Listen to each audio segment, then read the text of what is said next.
is Los Angeles. Our Lady, the Queen of the Angels, as the Spaniards named her, the fastest growing city in the nation. It's been called a bunch of suburbs in search of a city, and it's been called the glamour capital of the world. A mecca for tourists, a stopover for transients, a target for gangsters, a haven for those fleeing from winter, a home for the hard-working. It is a city holding the hopes and dreams of over 2 million people. It sprawls out horizontally over 452 square miles of valleys and upland, of foothills and beaches. Because of that vast area, and because of a population made up of people from every state in the Union, Los Angeles is the largest police beat in the country, and one of the toughest. We're going to take you into the city hall where police headquarters are located. Here in communications are the ears and voice of the police. The lights on the complaint board flash 24 hours a day. Citizens reporting a prowler, a lost child, a man molesting a woman, an auto accident, a wild party. Spend an hour or two here and you will think the whole city has gone berserk. Minute by minute, the orders go out to the radio cars in the far-flung divisions. Watts and Wilshire and West Los Angeles. Hollywood and Hollenbeck Heights in North Hollywood. The work of the police, like that of woman, is never done. This is the case history of a killer, taken from the files of the Detective Division. The facts are told here as they happen. The story properly starts here in Hollywood Division headquarters at 1 o'clock of a June morning last year. Officer Robert Rollins had finished his tour of duty and signed out. It had been a tough day. He'd be glad to get home. His wife would be waiting up for him as she always did.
Hey, fella. Come here. What were you doing back at that radio shop? Just looking. I was on my way home. Live around here? Yeah, a couple blocks down. Let me see some identification. Sure. Yeah, I guess I forgot my wallet. Look, lad, I've got to see some identification. How about my Army discharge? I got it right here.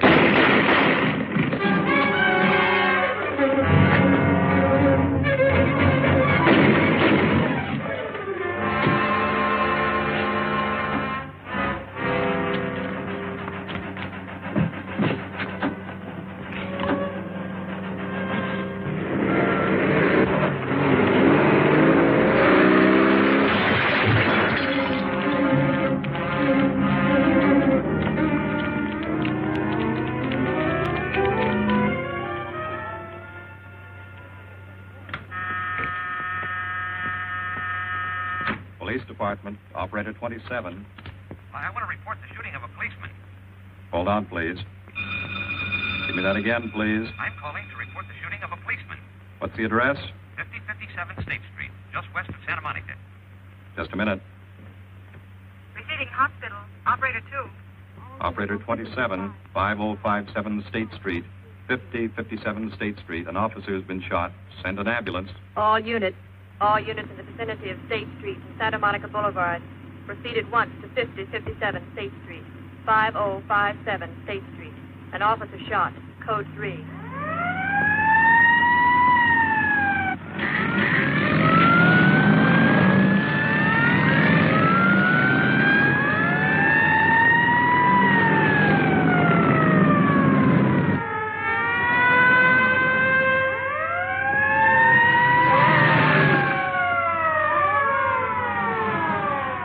To Control 1.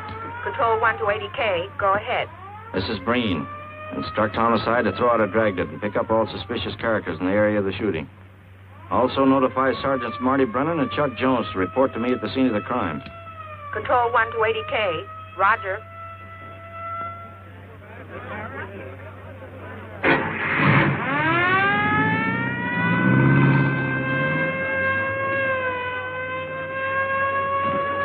I see. Well, what have you got so far? Well, not much, Captain Breen. A couple of cartridge cases. Oh, Marty, Chuck. Hi, Cap. Eyewitnesses? Who was first on the scene? Reported it. I was. I live here. I'm a light sleeper, but my hearing is good. And my Did cat... the officer say anything before he collapsed? Yeah, he gave a description of the fella. On the shooting of the officer. Suspect is a white male American. Age 26 or 7. 5 feet 10 or 11. 155 to 165 pounds. Brown hair. Regular features. Pencil mustache. Repeat broadcast. All units. Is that about it? Yes, sir, exactly. And the officer kept saying, he looked like such a nice kid. He looked like such a nice kid. As if he couldn't believe what had happened to him. I see. Is that all? Yeah. Thank you very much. Yeah, well, anything else I can do, I'd be glad to help you. We may call you. Get his name and address, will you, Bob? This door been checked, Lee? Yeah, it's okay, Captain. Find anything? Nothing but some smudges so far. Found this in the glove compartment. I think it's nitroglycerin. Doesn't look quite right. Well, check it down to lab. Right. Hmm.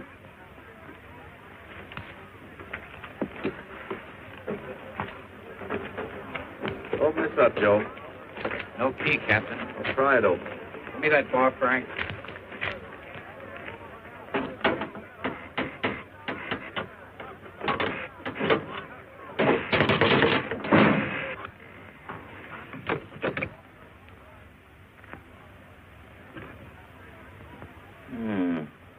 Regular arsenal.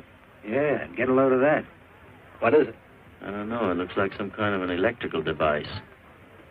United States Navy. Either stolen or war surplus. Send all this stuff down to the lab and check the serial number on that Navy equipment. Yes, sir. Captain Breen. We found these in the weeds over by the radio store. What have you got? A pair of cloth gloves, Captain. Well, he thought of everything, didn't he? All right, give them to one of the technicians. Yes, sir. Marty, you and Chuck come along with me. Let's go downtown and see what they've picked up in the dragnet. Right.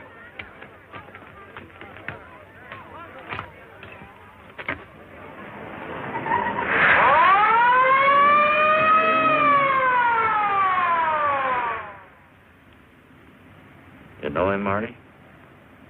Yeah. I know his wife, too. Ever since high school. Captain, I wish you'd let Chuck and me handle this case. All right. I don't want any dead heroes.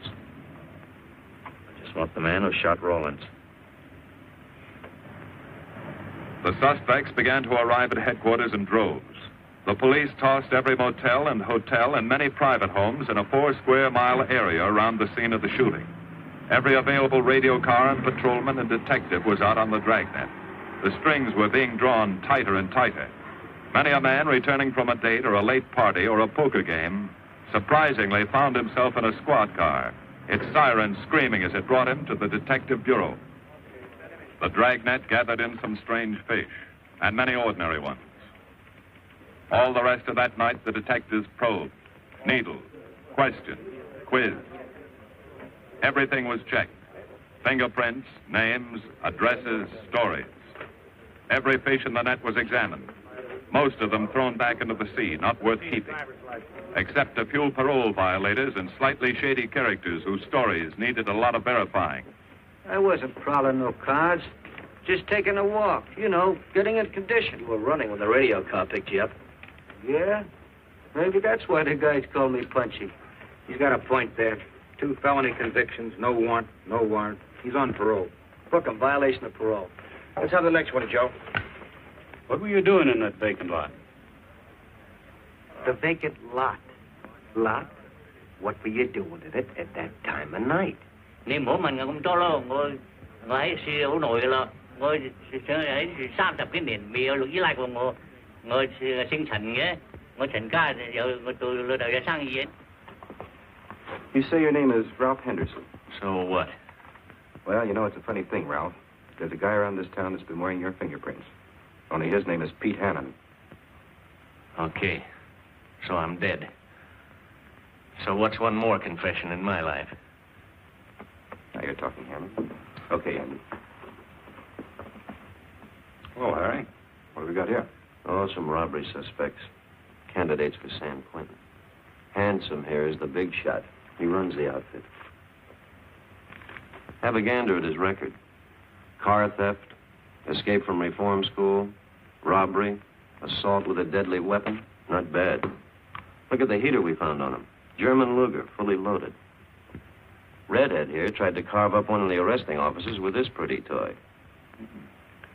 Nice boys. By dawn, many minor wrongdoings had been uncovered, and a few incipient felonies.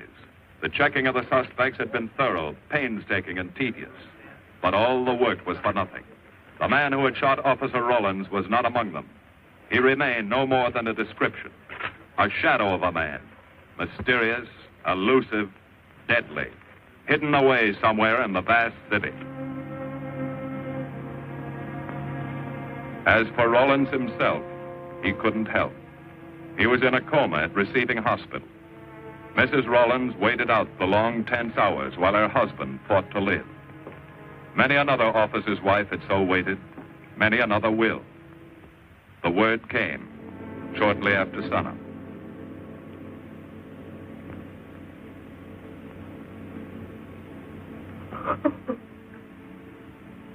Oh.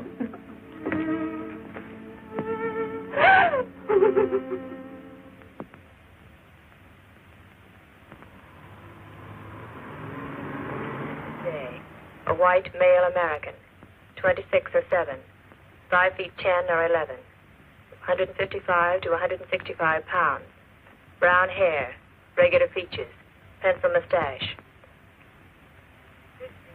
This was no frightened fugitive. What went on in his mind? Why had he set his hand against his fellow men, taken the life of another, of a stranger, of a man who was merely doing his duty? He must have some plan, some goal that called for sudden death to anyone who got in his way.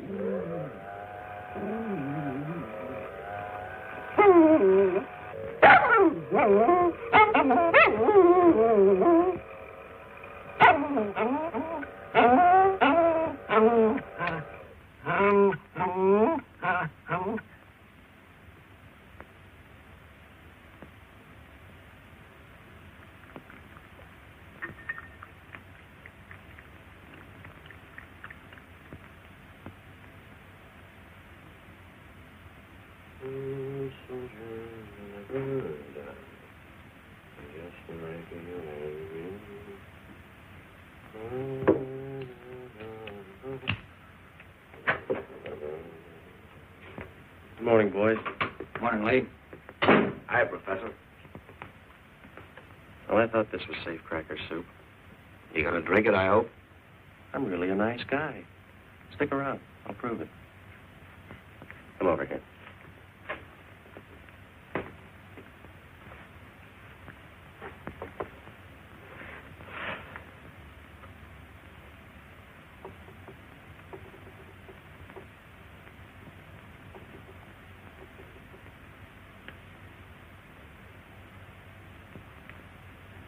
Hold this for me, will you, Chuck?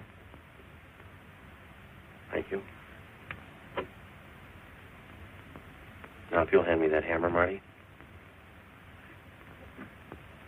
Thank you.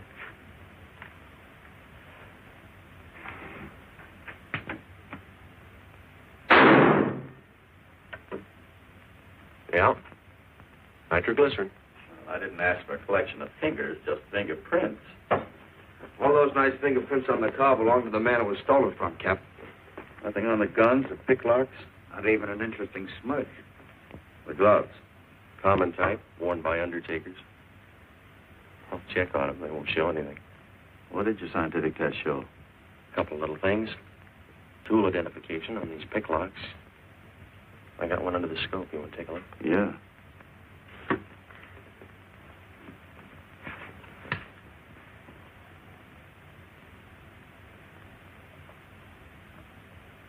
Take a look.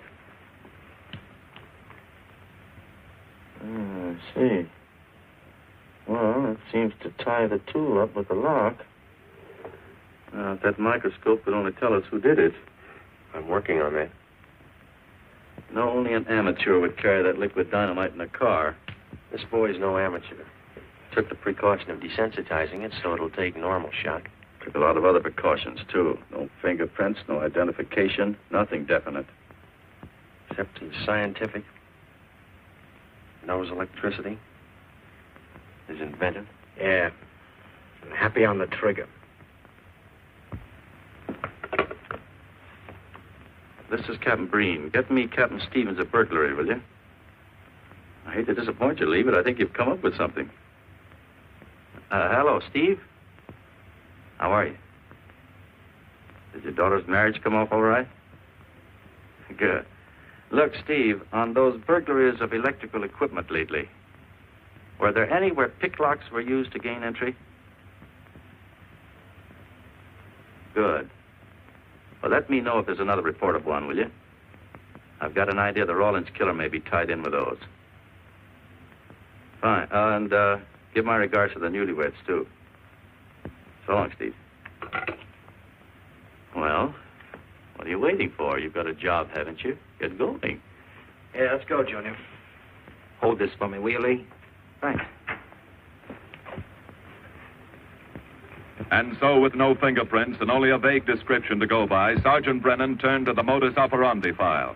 A criminal, like any human being, has his own habit patterns, unconscious traits that can lead to his downfall.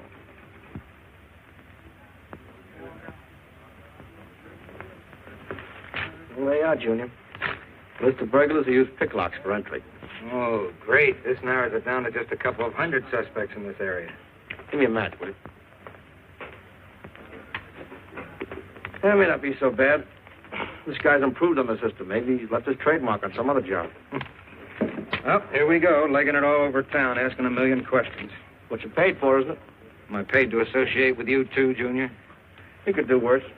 Not this year. Come on.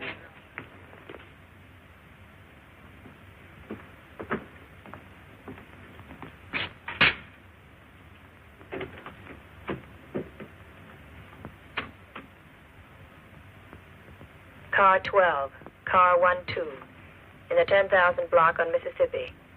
A 394-15 disturbance.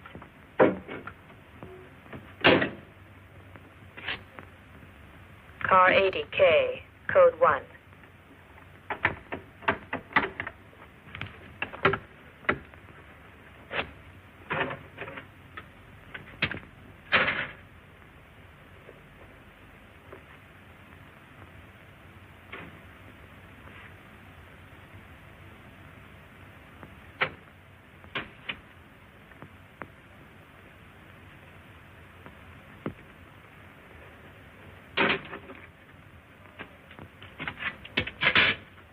All units. On the broadcast of the suspect arrested in the shooting of Patrolman Rawlins. Cancel the cancellation. Suspect released from custody.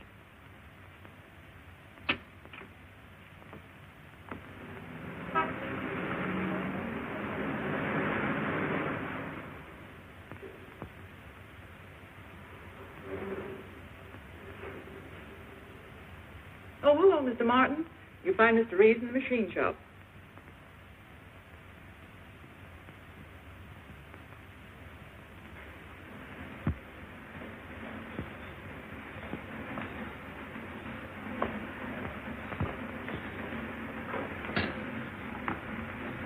Hello, Roy. Glad to see you. How are you, Mr. Reeves? Hi. I was hoping you'd drop in. I wanted to thank you for showing us how to handle that repair job. Helped a lot.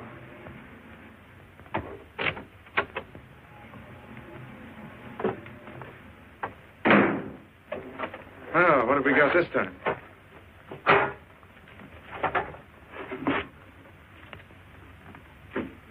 Sewer graph.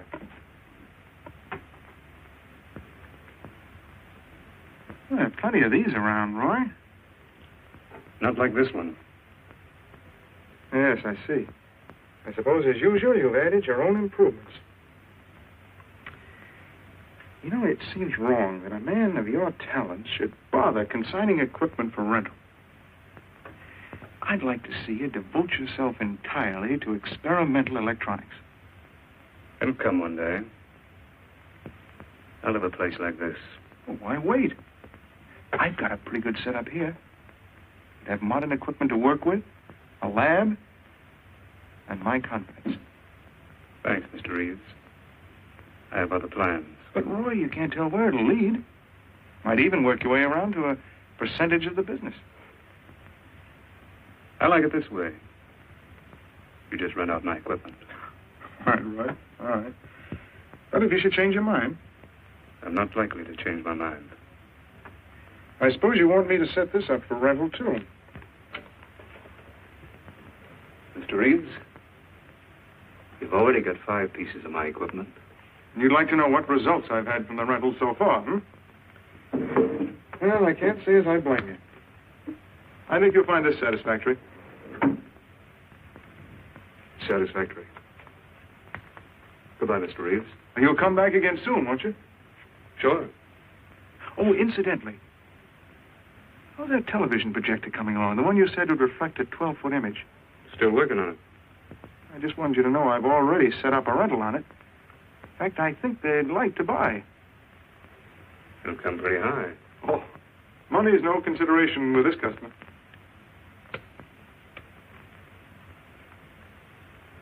Tell him he can pick it up tomorrow. I thought you said it wasn't finished yet. It'll be finished.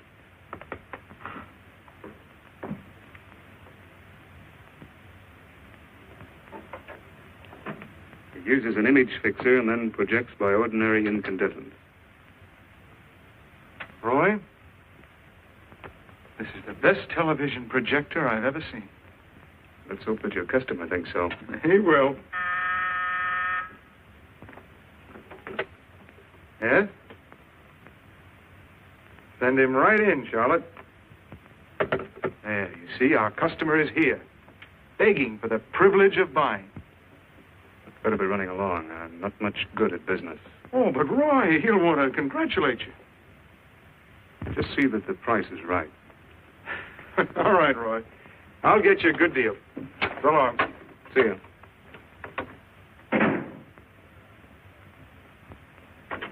Well, Mr. Dunning, come in. Isn't it a beauty?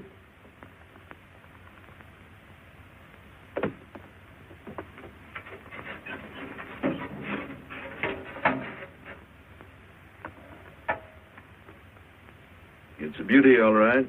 You like it? I certainly do like it. You see, it's mine. What do you mean? Let me have the police. I built it. Spent years on it. Oh, you must be crazy. Roy built this machine himself. Your friend's a crook, Paul. You've been taken in. Hello? Give me the burglary detail. Dear Jim, regarding your inquiry on a .38 caliber Smith & Wesson revolver, sir. Oh, come in, boys. Burglary detail just sent this report through. It's a man named Dunning reports tracing a stolen television projector to the Reeves Electronics Lab. Think it's a tie with the Rawlins case? Well, take a look at this fellow Reeves and see what gives. I'll notify burglary we're following up on it. Right. Come on, Junior. What else did he place with you for rental? Oh, a number of things. All war surplus that he bought on his veteran's rating. Oh, is this more of his equipment? Yes. Yes, he left it here on consignment. I'm sure that Roy can explain everything. Well, maybe he can, Mr. Reeves, if you'll tell us where he lives. But I don't know. Mr. Martin's on the phone, sir. I'd better talk to him. I think so, Mr. Reeves. I'll take it in the superintendent's office.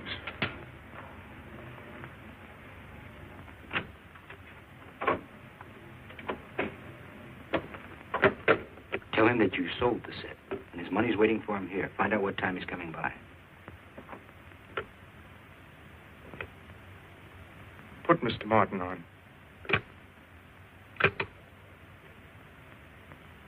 Hello, Roy? Yes, I've sold it. Your money is waiting here for you. Yes, I'll be working late tonight. What time will you be by? First thing in the morning. Well, maybe you better come in tonight, Roy. A couple of things I want cleared up. Like what? Oh, technical things. Besides, I don't like to leave the money in the plant overnight.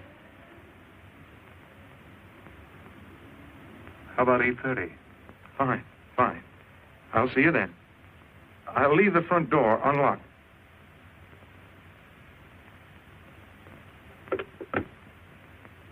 You'll be here at 8:30.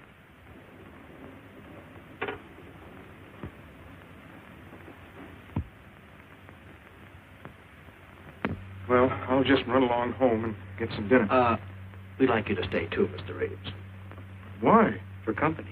You want to cooperate, don't you, Mr. Reeves? Certainly. Good. Now, you just wait in your office. We'll be around. Very well. This way, gentlemen.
Reeves.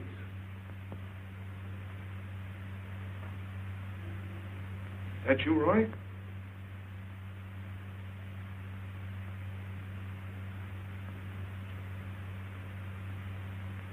Go outside and block that alley door.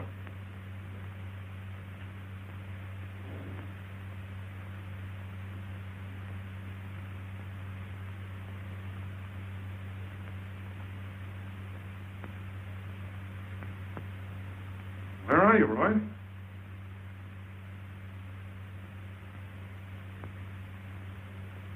Who's in here? No one. I'm alone.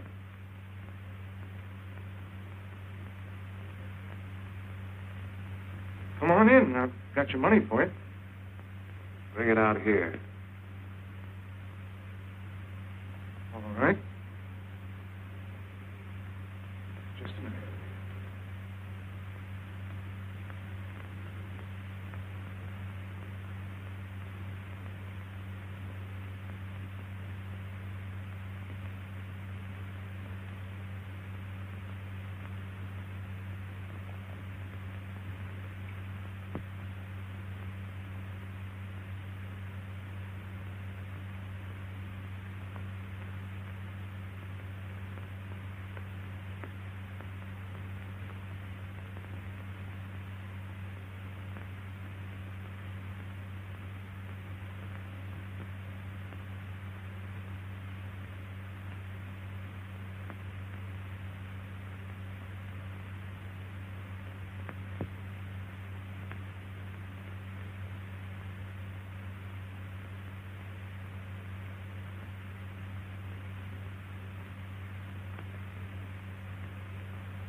No. None of them even looks like Roy Martin. He had such a fine face. Didn't keep you from carrying a gun. Or didn't you know that? No, I didn't. I've told you all I know, all he ever told me. What about his friends? Didn't he have a girl? No, I don't think so. He had no interest in anything but electronics. Where did he pick up the subject? Books, magazines. Mostly from the Signal Corps. He was attached to a radar unit. Get a teletype off to the War Department. That might help. Yes? Ready on your call to receiving hospital, Captain Breen. Hello, this is Captain Breen. What is the latest report on Sergeant Jones?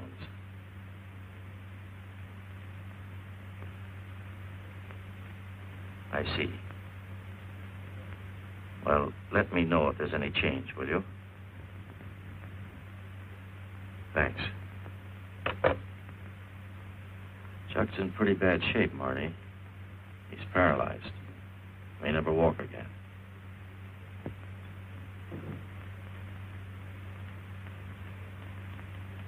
Oh, I'm sorry. It's funny that Martin showed up at 7 when he told you he wouldn't be there till 8:30. I don't know why. Except he was always unpredictable. I'll tell you why. Because you warned him. That's why he came early. That's why he came in the back way. But you heard me tell him the front door would be open. And the key to let him in the back way? He must have had one made. Why don't you tell us the truth? Marty!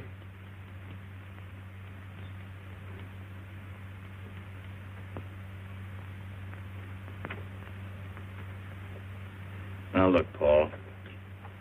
You can make it a lot easier for us to believe your story if you'll just give us some facts. Something that might help us. I told you all I know. I've been gullible, all right, letting him make a fool of me. But I'd do anything to make up for what he did to Detective Jones. Sure you would. You can go now. Oh, thanks. Thanks. My friend, they can vouch for my character. That's good. We'll call you if we need you. Thank you very much. I think he's telling the truth, Marty. I think he's just gullible, like he said. What about the stolen stuff he was trying to peddle for Martin? We'll use it for bait.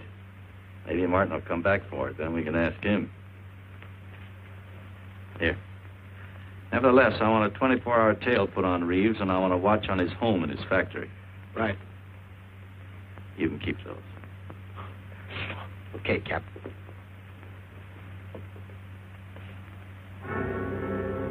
And now the killer changed his tactics, his modus operandi. It would baffle the police. They always expected burglars to remain burglars, not go in for stick-ups. They'd never tie this up with him. So wearing a variety of disguises, coming and going like a shadow, ready to kill if cornered, he struck the bottle stores in a one-man blitz that had the robbery detail dizzy.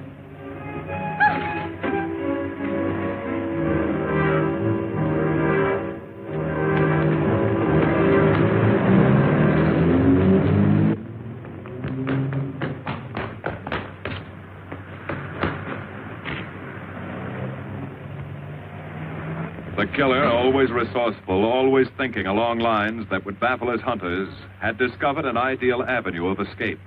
Under Los Angeles is a vast and intricate system of huge storm drains built to siphon off the flash floods of the rainy season. Many of the tunnels are large enough for 2 cars to drive abreast. Here were 700 miles of hidden highways. Ideal for the use of someone who needed to hurry from place to place without being seen. Ideal as a hiding place for guns and supplies in case of emergency. What is it, Lee? Well, the reason I asked you to come over is I think I've hit on something. An identification? No, not quite, but a tie-up. Now, these are the shells from the gun that killed Rawlins. These were fired in the liquor store holdup in which the bandit got away. And these were fired at Chuck.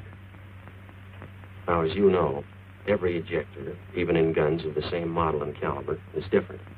Each one leaves its own markings on the cartridge casing.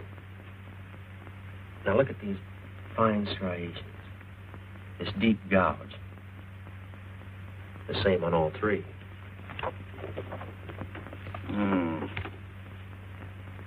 other words, the man who killed Rawlins, and the man who shot at Jones and Brennan, the stick-up who's blitzing the liquor stores are all the same man. Right. All we need to know is what that man looks like. Get me Chandler in robbery, will you? I've got an idea about that. Also, it'll give us a chance to see if Reeves is on the level with us. Steve, Breen, about those blitz holdups you're on. Round up all the victims and have them down here tonight, will you? Oh, it's just a little scheme. Thanks, Steve. That's good. Now I'll sketch another one of the same type, only this time thin it out a little, huh? All right. Hi, Lee. How's it coming? We ready for the night? We'll be ready. Think it'll work? It should. Where'd you get the idea? From a kidnapping case in Chicago. I thought these slides might be an improvement over the method they used. Could be. Captain thinks so.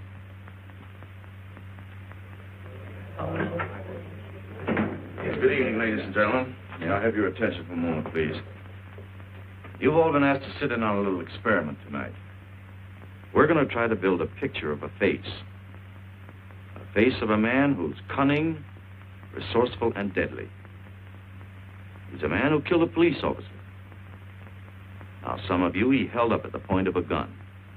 You may have seen his face, remembered something about it. And we want you to tell us exactly what you remembered. Whether it's his hair, eyes, nose, or mouth. And we're going to try to put those pieces together so that they add up into a picture of the face of the man we want.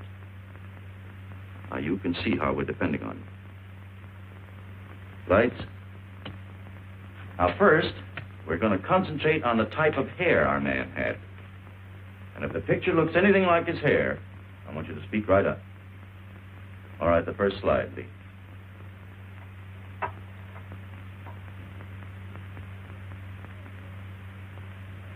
His hair had waves in it, well groomed.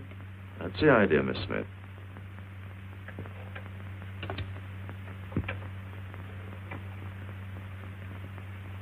Is that any closer? No, it was parted on the side.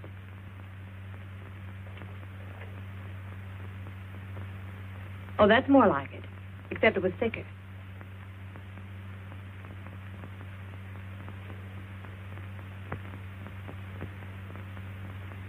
Oh, that's very close. Yes, that's the way his forehead looked. It was broad and high. All right, hold that slide. Now, the next series of slides will take into account his eyes.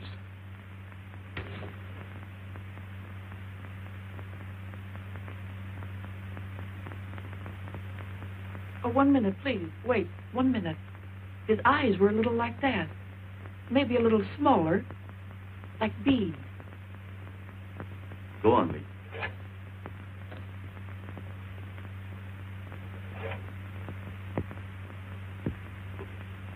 Now you've got it. Now, hold that slide, Lee. Anyone else? That looks like him, only a little madder. He had a patch over one eye when he come into my place of business. I remember noticing that the one showing was blue. Well, the guy that stuck me up had on horn-rimmed glasses. He was wearing a Band-Aid across his nose when he knocked me over.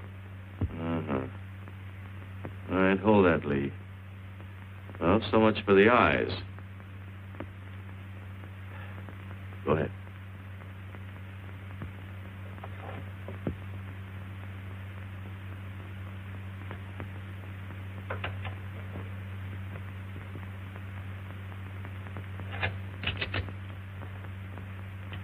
Señor Capitán. Yes, Miss Montalvo? Ay, ¿cómo se dice en inglés? A sus órdenes, señorita. Ah, qué bien. En este bandido, la nariz fue chata, como aquella, pero un poco más chata y más ancha. Like that, Captain, but more snub, wider. Try another one, Lee. Como aquella, casi la misma. She says that's about it.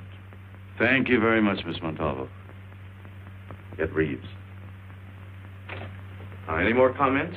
That's pretty close, all right. Pretty close. Perfect. All right, now we'll start on the mouth and chin. The next series, Lee. I think his lower lip stuck out more. The mouth was thin and mean, like it never laughed. Go ahead. Something like that, but thicker lips. There. That's it. That's him. All right, now hold that right there, Lee. Oh, come in, Mr. Reeves. Good evening, Captain. Did you ever see that face before? Why, it's Roy. Except for the hair being a little lighter and the eyebrows heavier. It's Roy. You're sure? I'm positive I'd know him anywhere. Lee, I want a retouched photograph. Now lighten the hair and give more body to the eyebrows. Right. Lights. That's all. Thank you very much. You've been a great help. It's positively amazing how you found out what he looked like. Well, we're looking for an amazing criminal, Mrs. Johnson. Thank you and good night. Good night, Captain. And so the face of the unknown killer, built up from fragments of evidence, was sent out all over the country.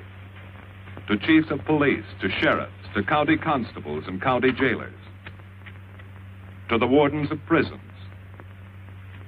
to all postmasters and postal inspectors, to the agents of the Treasury Department, to the FBI. They showed that picture to the inmates of jails and prisons, to men with a wide acquaintance among the cat burglars and the violence boys. Informers and con men and sharpshooters were quizzed, those on the fringe of crime and those deep in the rackets. Many wanted to help. Nobody could. No one in the underworld recognized that mysterious face. He was as unknown as if he had lived in the 16th century.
Reeves. Roy. Listen carefully, Reeves. Control yourself. I know you're alone in the house. Act like you're alone. Cops are watching every move you make. Police here? I got you staked out like a muskrat hide, watching you around the clock.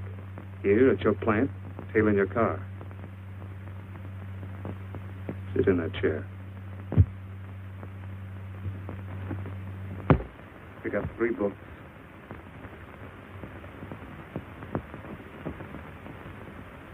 Don't look up and don't answer me. All right. So glance at the book.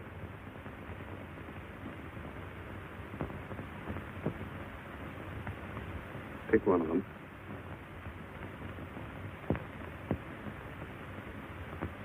Okay. Now, that's the book you want to read before you go to bed. Now, get up and turn off the lamp.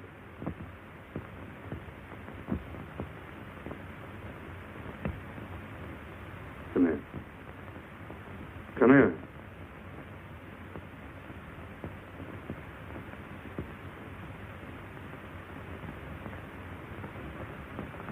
Go in the den.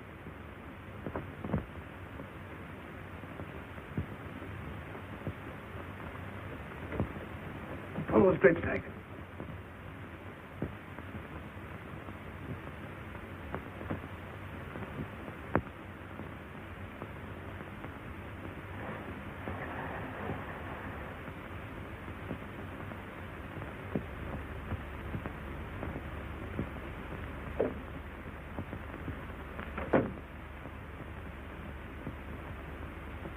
Get away from him.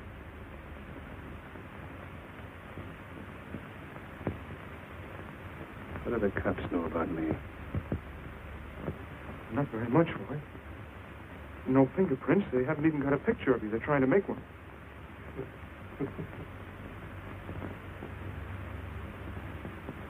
How much cash you got in the house? None. I never keep any cash in the house. It isn't good business. Suppose you think it was good business letting me walk into that trap. No, I know. Don't do anything you'll regret. Now listen to me. It isn't too late. Give yourself up. Come to your senses before you kill someone else.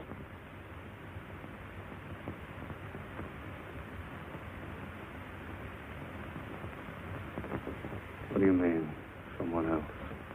What do you mean? Nothing. The two officers, they said one of them might die. He's still alive, isn't he? Breathes? I never thought you'd stooge for the police. You almost got me killed. Roy, you know the police are right outside. You'd never get away with it.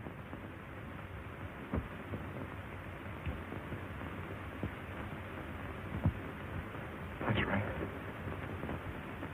Now you're being sensible. I know there's money here. Where is it? Don't worry. I'll get it.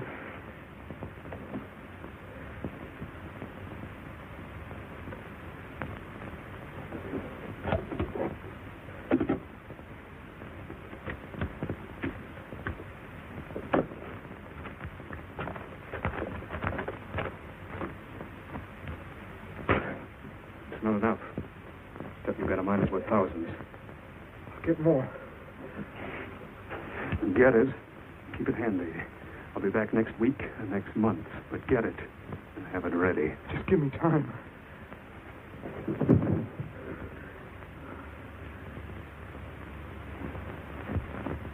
Oh! Look, I don't want policemen outside my house following me around. That's what made Roy suspicious. I'm leaving in the morning. I'm afraid I'll have to disappoint you, Paul. Unfortunately, you're our bait. I won't do it. I've done enough. Look, no one's done enough until we find this killer. I asked you to keep a sharp lookout on this house, Marty. I did. Two of the best undercover men in the department were assigned here. That didn't keep Martin from getting in. What's the matter? You tired?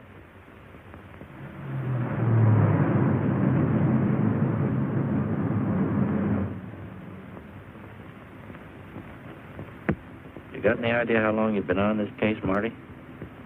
Months. Long enough to have come up with something by this time. You know any more about the Rawlins killer than you knew the first week? Yeah. That is about the toughest nut I've ever had to crack. That's what I told the chief when he called me in this afternoon and wanted to know why the case hadn't been broken. Look, Captain. Rawlins was a friend of mine. So's Chuck. I've got a bigger stake in this than the chief knows. I'm doing everything I can. I'm afraid afraid it's not enough, Marty. Maybe you're too close to it to see it clearly. Maybe it needs a fresh team, a new viewpoint. I think you better take a couple of weeks off, Marty. Starting tomorrow. Anything you say, Captain.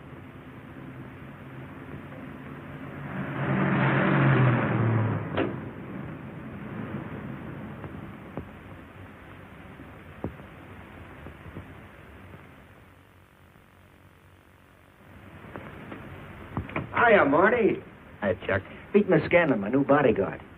He's the one I've been telling you about. Oh, you mean the one with the steel trap brain? How do you do? Hello. Has this guy been behaving? After a fashion. See, she takes me out in my go-kart, puts me to bed, wakes me up, dresses me. You're perfectly capable of dressing yourself now, Mr. Jones. I'll be back in a few minutes. Well, how's it been going, Junior? Oh, pretty good, Chuck, pretty good. Is that why you're off the case? How'd you know? Breen was in to see me this morning. Oh. Suppose he also told you they put a new team on the case. He told me everything. Yeah. Let's see what his new boys dig up. Well, maybe they'll examine the facts of the case a little more carefully. What facts? That our man's sharp, that he's intelligent and works alone, that he has no record, never leaves a fingerprint and knows every move we make. Sure, plenty of facts, only they add up to nothing. Sure, forget it. You got yourself a 10-day vacation. Go on down to the beach, get a suntan. By the time you get back, the case will be broken. Isn't that what you want? You know better than that. All I know is what I hear. You sit there batting your gums about how the old man let you down. Maybe he's trying to wake you up. He's got a funny way of showing it. There you go, flying off the handle. Always taking things for granted. I wish I could get up and boot some sense into you. He knew what this case meant to me. He still does. That's why he's trying to get you mad enough to do something about it. You don't really figure that's his idea, do you? I know it is. It's a tough case, Chuck. Not an angle, nothing to go on. You'd know what I meant if you were out working with me. I have been working with you. That's all I've had to do lately, just sit around studying what little facts we have, trying to figure out who he might be. You know the kind of a guy we're up against, then. I tell you, Chuck, this guy's a genius the way he operates. As if he were right there with us every time he go out after a lead. Oh, sure. Breen's been tipping him off just to make you look bad. Yeah, almost like that. Well, he beats us to the punch every time. There's your angle. You just hit it on the head, but you don't see it. Look, start at it. 1, he's unknown to the underworld. 2, he beats you to the punch, right? And 3, it's almost as if he were with you. Isn't that what you said? Yes. Well, tie that up with a lot of other little things, like the fact that he uses a police gun and the accuracy of the shooting. Anybody could buy a police gun, and the Army could have taught him how to shoot. Yeah, but who taught him how the police operate? Oh, I know what you're driving at, Chuck, but a cop. Those things happen. Yeah. Now, if I were still in the case, I'd start with our own department first, then Santa Monica, Culver City, Burbank, Pasadena. See you later, Junior. Hey, don't let him out of your sight, beautiful. It's the first time in years he's used his head.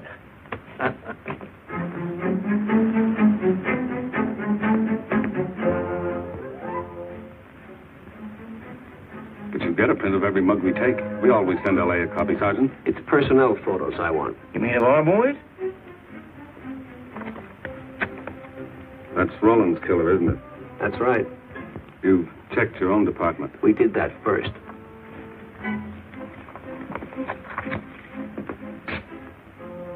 And so the tedious quest went on. Sergeant Brennan wore out his shoes and his patience, going from police station to police station, checking photos until his eyes were blurry. For police work is not all glamour and excitement and glory. There are days and days of routine, of tedious probing, of tireless searching, fruitless days, days when nothing goes right, when it seems as if no one could ever think his way through the maze of baffling trails and criminal leads. But the answer to that is persistence, and the hope that sooner or later something will turn up, some tiny lead that can grow into a warm trail and point to the cracking of a tough case.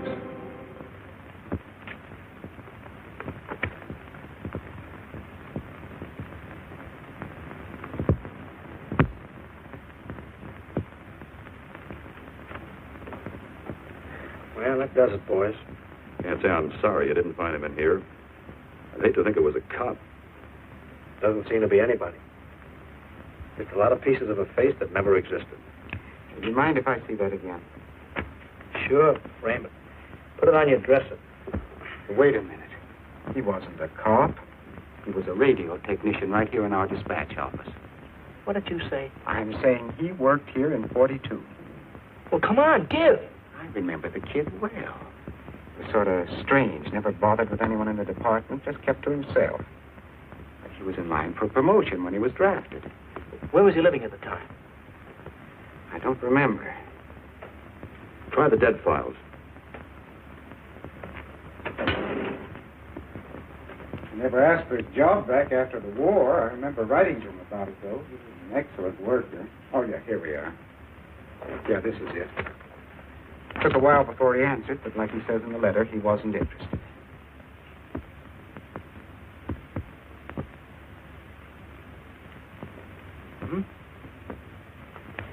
Postmarked Hollywood. No return address.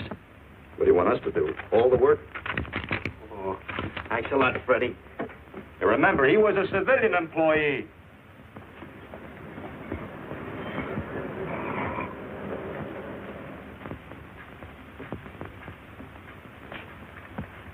Well, how about it? Anybody recognize him? Not on my route. I never saw him before. Okay, fellas, thanks very much. I thought for a minute. He had that face. I wondered. Yeah? Well, this may not mean anything, but he looks like a guy that's on my route. He never gets any mail, but I see him around here all the time. He lives in one of the courts. Where? Come on, I'll show you. It's not that easy. What time does your route take you past those courts? About 9 o'clock. Why? Just thinking.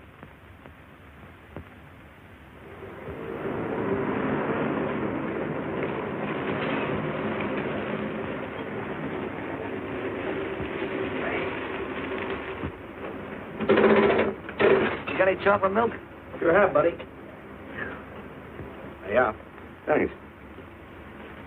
What's your pocket? Straight on back. Second in the yell. Number 7. Right. Kind of warm today, huh? Oh, it's not too bad for this time of the year.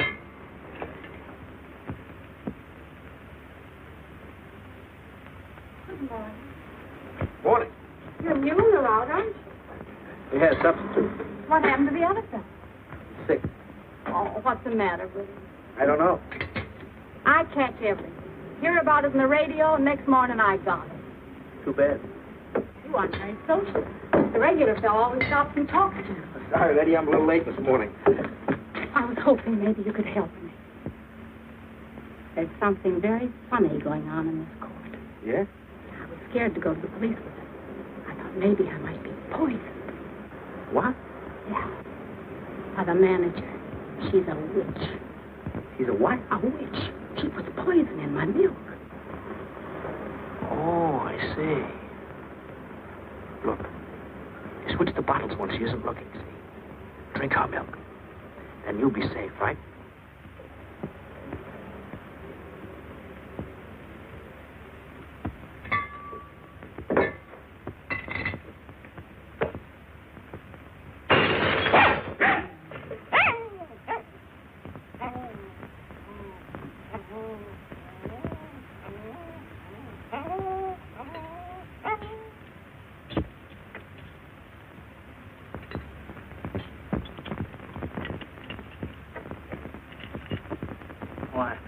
A little accident.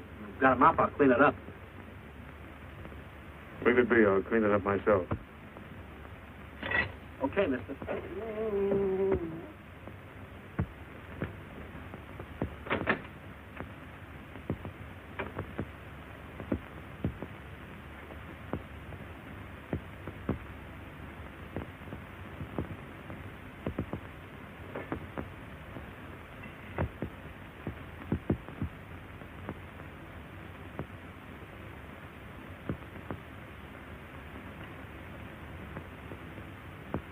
place is called Bellevue Court.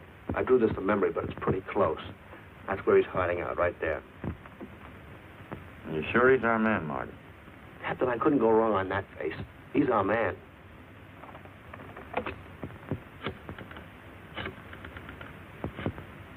Now, there are 5 cottages in this area, and 2, number 6 and 7, in the L at the end of the row. Our man lives in number 7. This building department plan will show you the whole layout. It's bounded on 3 sides by Fuller, Santa Monica, and Poinsettia.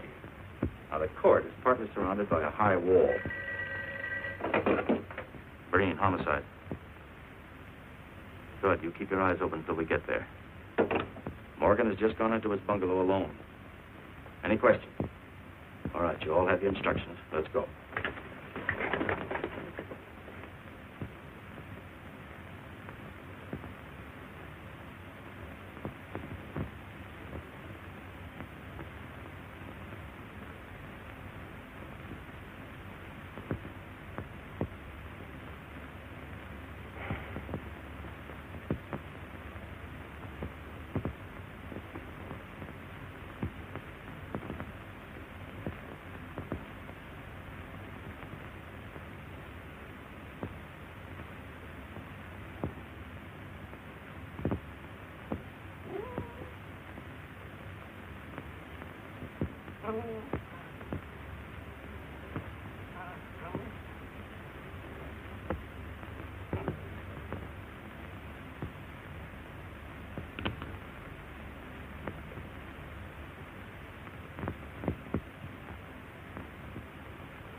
We're out on time.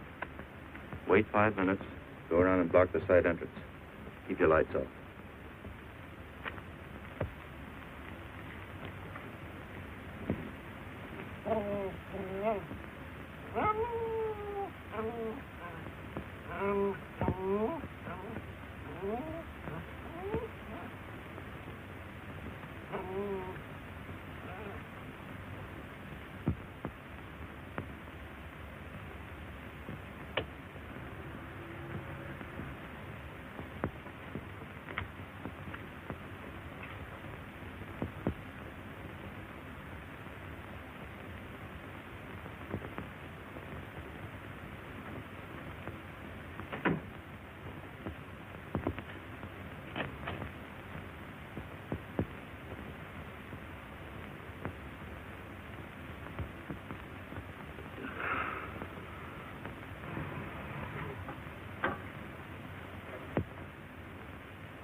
Car in a hurry.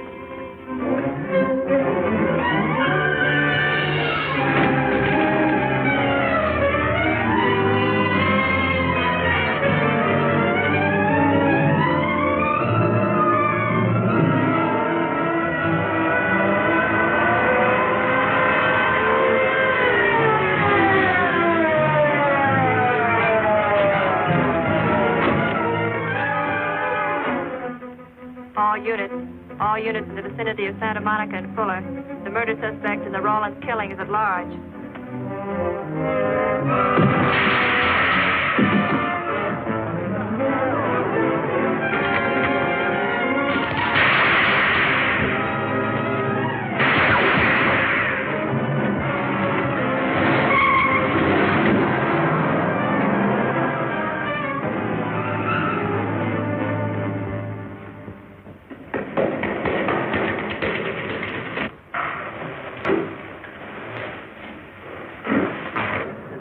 A map covering the storm drain system in this area. Get it? Meet me at Venice and Garfield. Jones, Miller, you stay here in case he comes up for air. I want a man at every other drain entrance along this line. Got to come up somewhere. Come on, Marty. You're driving.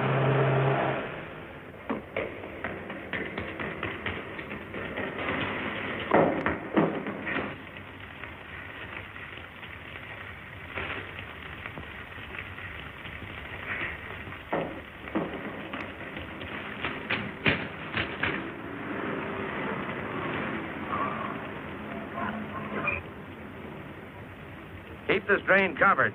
It's liable to pop out anywhere.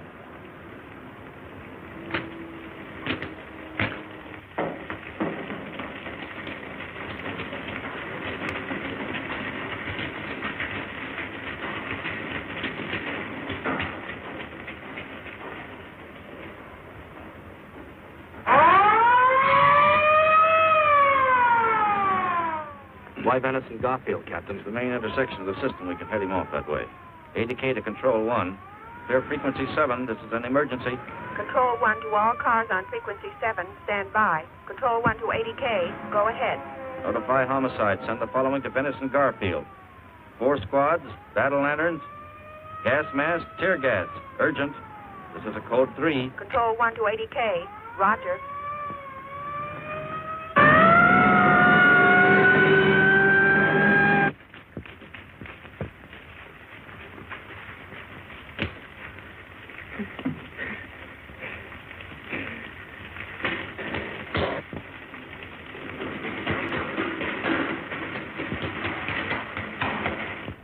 Probably head down this main drain to where it comes out at the Rio Hondo.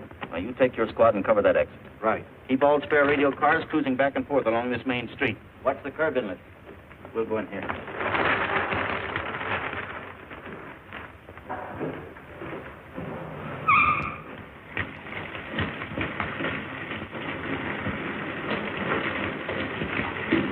Any sign of him? No. And we've searched every foot between here and the Rio Hondo outlet. And he must be up ahead.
son.